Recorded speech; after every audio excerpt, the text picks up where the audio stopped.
So, I'm here. Are you? Are you here with me? How do you let me know that you're here with me? Yeah. Some of you new people are you pick on really fast. It's going to make today so easy. So I'm really glad to be here. It's a wonderful time of year. Have you found yourself yet thinking, like, why is it like this all year long? You know, why don't we have this joyous, celebratory, why aren't we thinking about giving to people all year round? And so I find myself thinking about that. I know I'm not the only one. And I think that there's just so many opportunities for us in that. You know, my theme for today is joy is always in season. And some of us have our favorite fruits and vegetables, right? And just, you know, with modern technology, you know, we're able to get food from Chile and we're able to get food from South America and stuff. And so sometimes it feels like strawberries are always in season, or sometimes it feels like the watermelons never stop coming, or guava is always here. But there was a time in different regions of the world, you know, in modern history where we didn't have that. And so people would get really excited because it's the harvest time and certain crops would be available. And the same sort of energy happens as the marketing machine of all the retail agencies of America have agreed that come Thanksgiving, we're going to get people to shop. and we tend to respond. And we just kind of start that mechanism going. But we know that there's something more that's happening. So the reading this morning from Paramahansa Yogananda was so wonderful. It was such a great opportunity for us to activate a greater awareness, or a little bit more, right? So we can have more, we can do both and, right? So we can still have our celebrations, we can still have our parties, we can still go to all of these festive events, and we can still hold a holy idea. We can still hold an idea that's bigger than any situation or circumstance, and we can really bring this all year around. This is not something that has to be just in season from like the fourth Thursday in November to January 1st. Because for some reason that energy immediately dissipates. You know, it immediately goes into a change or a bit of a shift in how we show up for each other. You know, we could decorate all year round. You could change the colors, and you can change. There are some people, have you ever been to somebody's home and it just kind of changes and transforms throughout the year? Like, some people are just totally into interior design. So if you go to their house in the spring, it looks in a particular way, but when you go into their house in the summer, it looks completely different. Funny thing, the entire planet is actively doing this exact same thing. Some people just tune into things, and maybe they do or maybe they don't do it consciously. And so as we take in all of this idea, I want us to acknowledge that there is always something more happening. So underneath all of the ocean's waves, and even deep into the night sky where all of those stars are shining and shimmering, and across the desert. A friend of mine is in Morocco right now, and she just spent a cold evening out in the Sahara Desert. I've been there. It's very cold at night. And it catches you off guard because you've ridden this camel across the desert, and the sun was shining, and as soon as that sun is gone, those big old heavy wool blankets are your very best friend. And so all of this stuff is happening. Now, there are people who do not necessarily know, you know, whether they consider themselves agnostic or atheist. They have a hard time coming up with concepts. But all of us have an edge to our knowing. No matter what time period or part of history we've lived through, there's an edge that we stand at that we don't know anything beyond that. But we do also know simultaneously that that's not the end. Like, I don't know the answer. I don't know where the destination is. I don't know why these things happen. I don't even know why life itself exists. But I know that it does. And so no matter who a person is, or what title that they might embrace, agnostic, atheist, Christian, Buddhist, Muslim, what have you, we all operate on faith in ways that we may not necessarily acknowledge or use that language for. So, if we accept that as true, that there is an undergirding of faith that is active, then we start looking at the human journey and the human experience.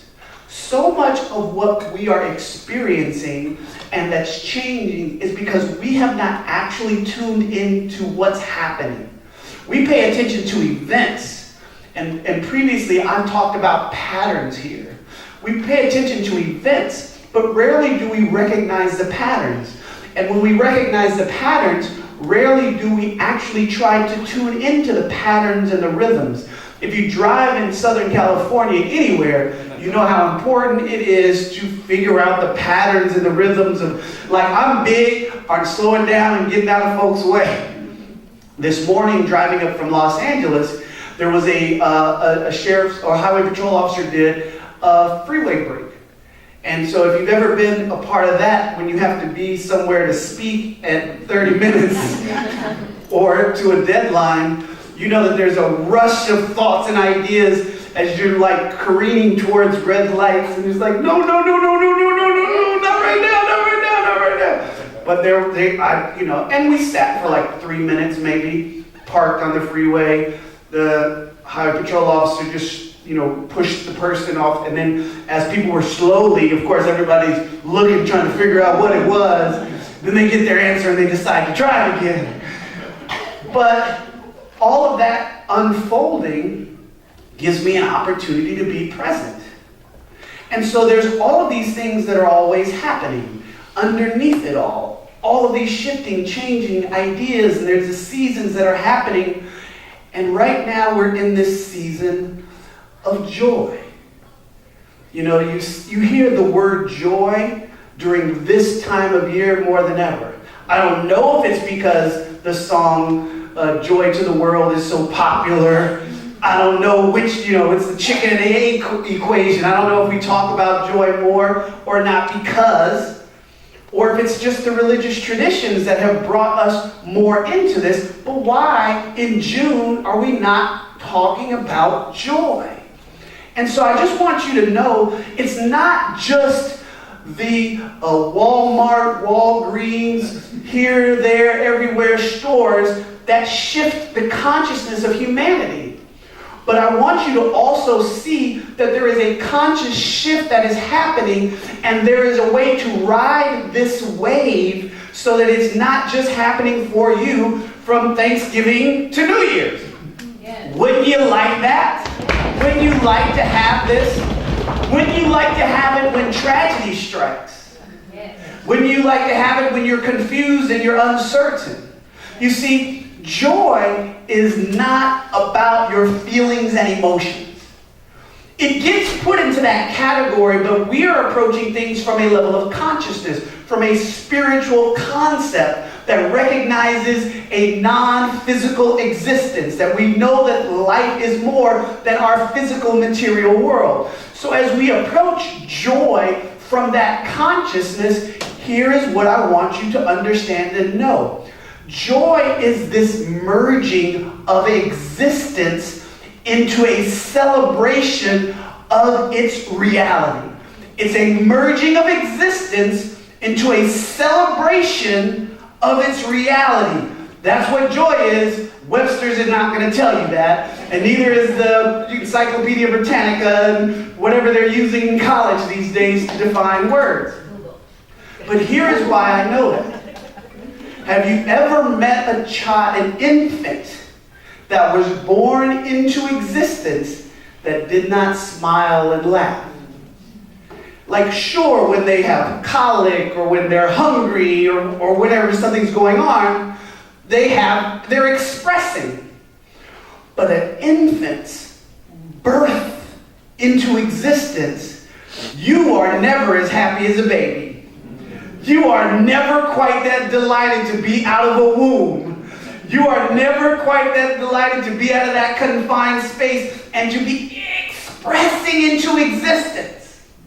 Now, it doesn't matter whether that baby is in a swaddle just wrapped around its mother. It doesn't matter if that baby is, going through India and, in a rickshaw. It doesn't matter where that child is. The joy and exuberance because existence has come into reality is manifest as that baby. Now, what does that baby know that we don't? That every single moment is worth celebrating. Because all of those who don't have the moment have not the opportunity to celebrate. So it gives us the opportunity then to activate joy all year long from moment to moment to moment. Every single opportunity you have. There goes Brian, it's Jingle Bells. I had a couple of jokes for him earlier. I find that we just don't activate what we know often enough. So then when we're going through life, it can toss us any kind of way it wants to. You lose money, you lose your joy. You lose a friend, you lose your joy. Except for the reality is you've never lost any of those things.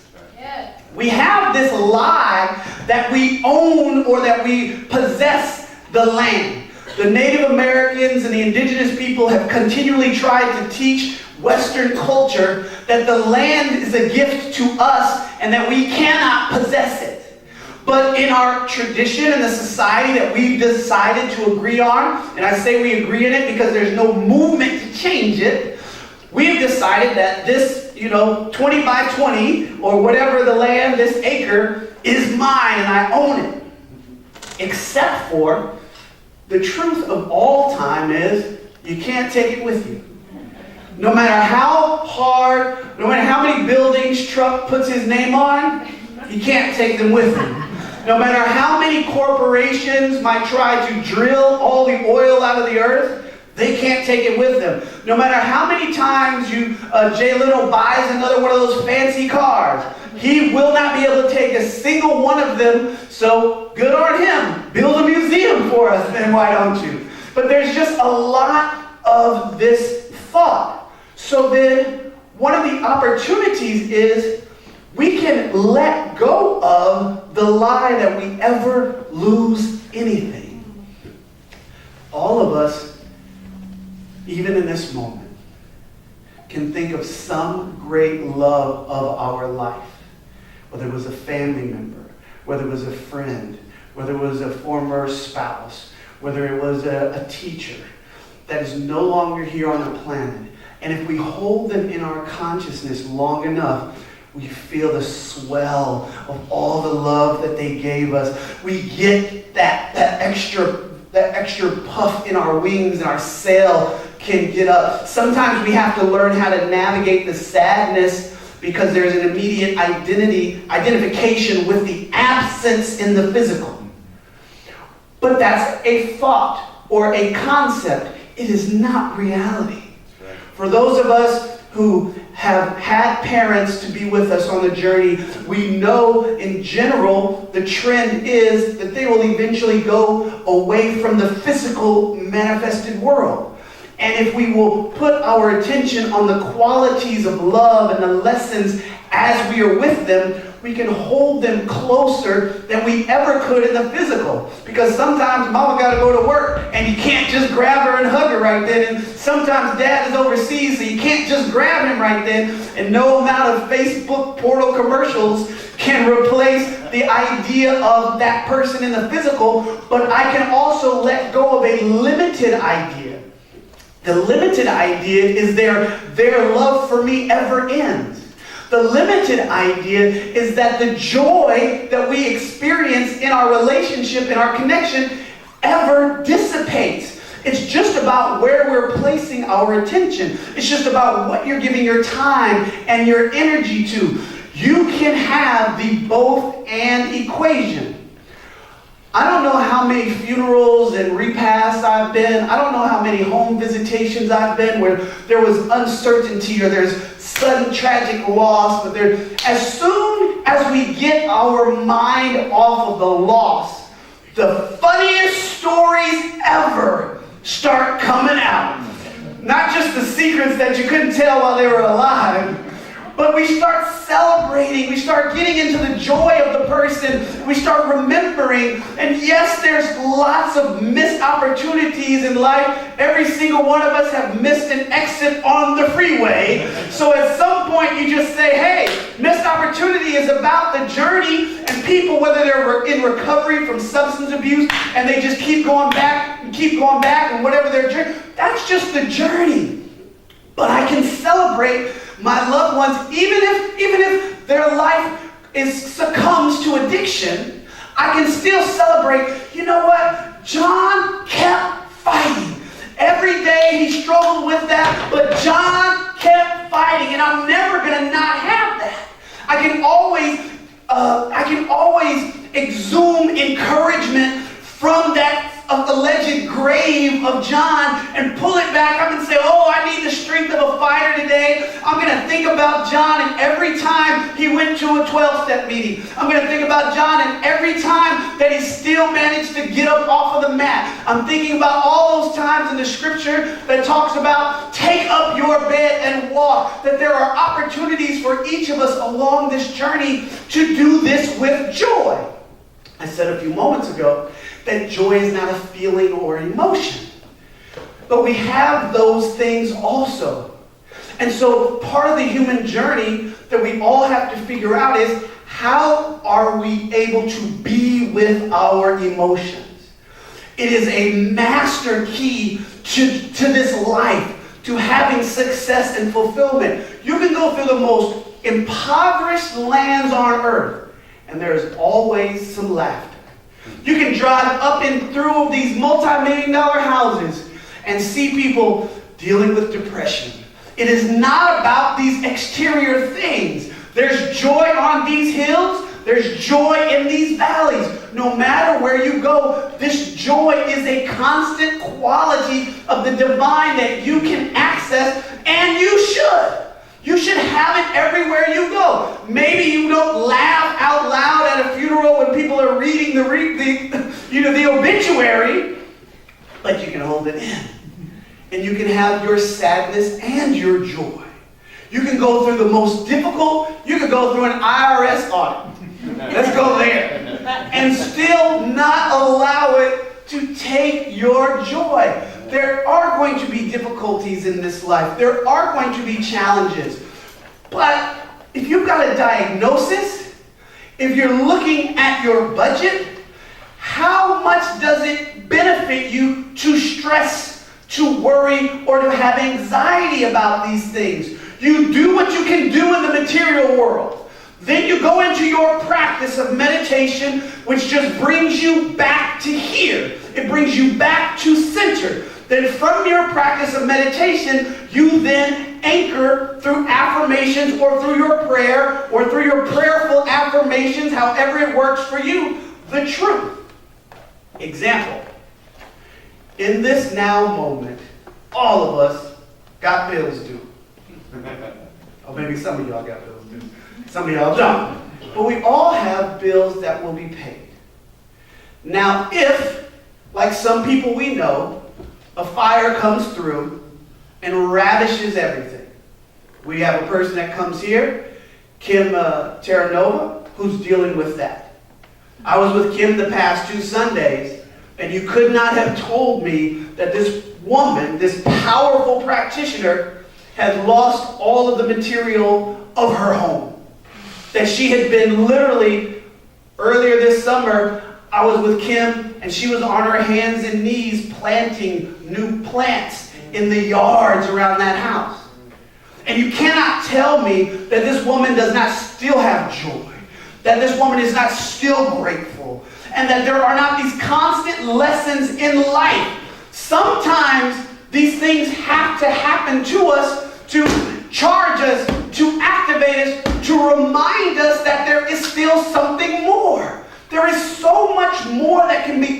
from tragedy than just tragedy. There's so much inspiration. If you watch the news, I'm telling you that there is so much more in the stories of the news than you realize. They're usually reporting on like 0.001% of the actual things that are happening. And they tend to do the triggering thing that lets us know that there's all kinds of urgency and worry and things like that. And then a person like us, a people like us, can center ourselves in an awareness. It's like, okay, murder, murder, murder, sad, sad, sad, tragic, tragic, tragic. But what's going on with my life right now? In this moment. Everybody close your eyes. In this moment, is anything missing? In this moment, is there any need that's not met right now for me to live fully in this moment? Do I need to contribute anything? My children are where they are. My parents are where they are. My bank account is what it is. The letters from the collectors are what they are. But right now, is there anything missing? Here as I sit, if I have discomfort in my body or whatever I might be right here, right now, as I just feel my own hands and I wiggle my own toes, or I just breathe into my own lungs, I know right now that I have everything that I need. That this moment, nothing's missing. That in this moment, there is nowhere other to go. There is no place I'd rather be. Whether I'm watching the football game or not, the football game's still happening. Whether I'm anywhere other than this, I would miss this moment.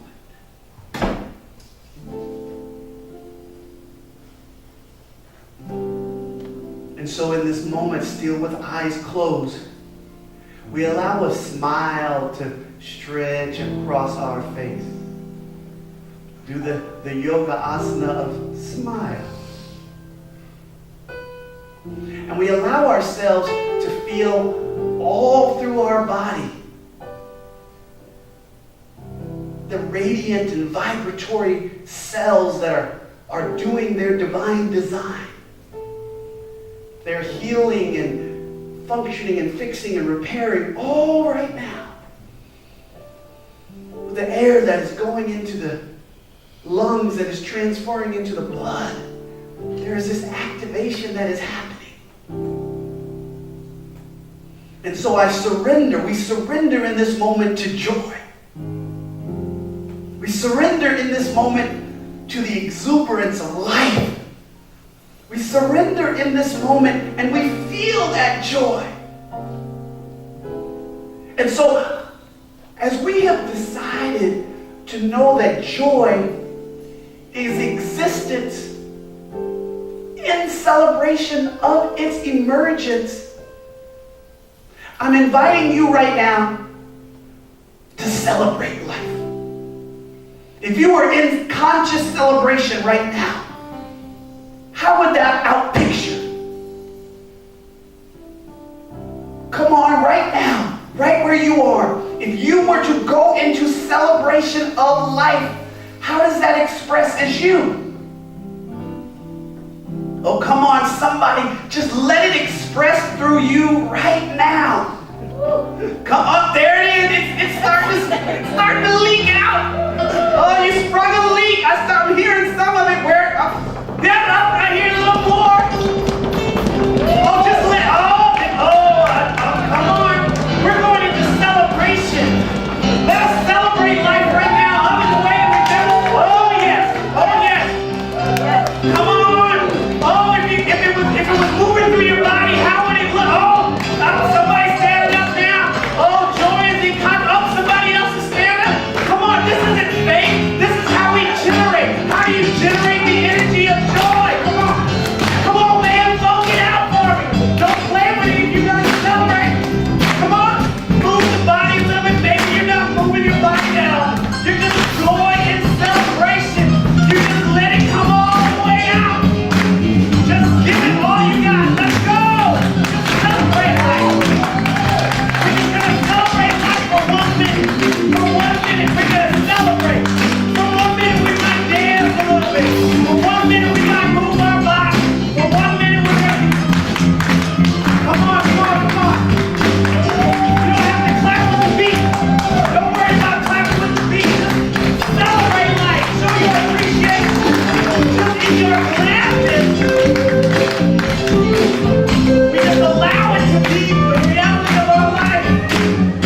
are.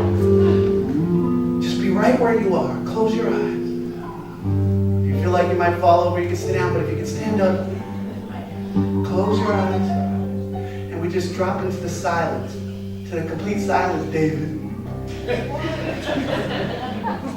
That's my brother over there. You stop.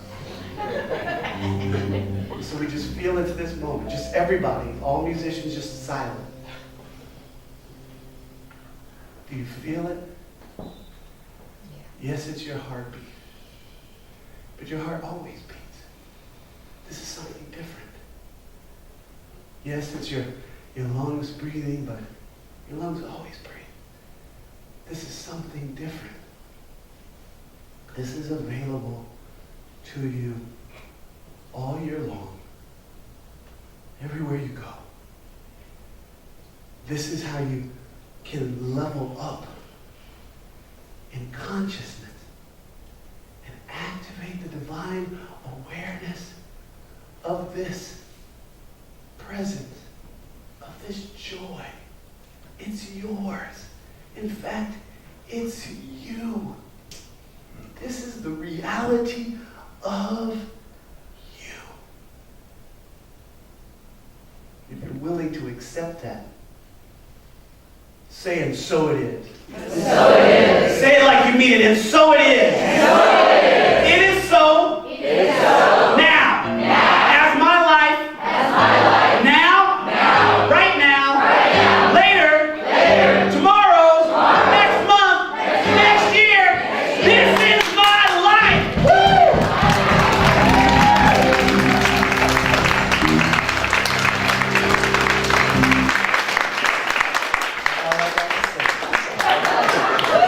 Thank you.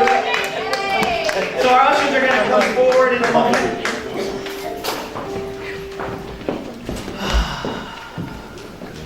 That's so good, isn't it?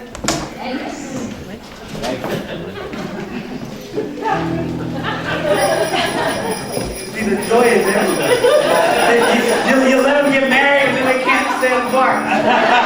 You let y'all marry and gave y'all some freedom. So we're in the joy of life and the exuberance, and now we get the opportunity to sow into this community. If Soul Center is making a contribution to your soul or to your life, I'm inviting you to invest in this community. This isn't an investment simply of material good. That's just an outpicturing an expression of how you give. But what I'm recognizing is this community and this congregation is growing. We've got a couple of extra rows. We've got families that are coming. We've got children to take care of. And we've got a vision that continues to emerge under our leadership and under Reverend Keith and everything that is emerging here. Soul Center is moving into another state in consciousness, and your generosity supports that.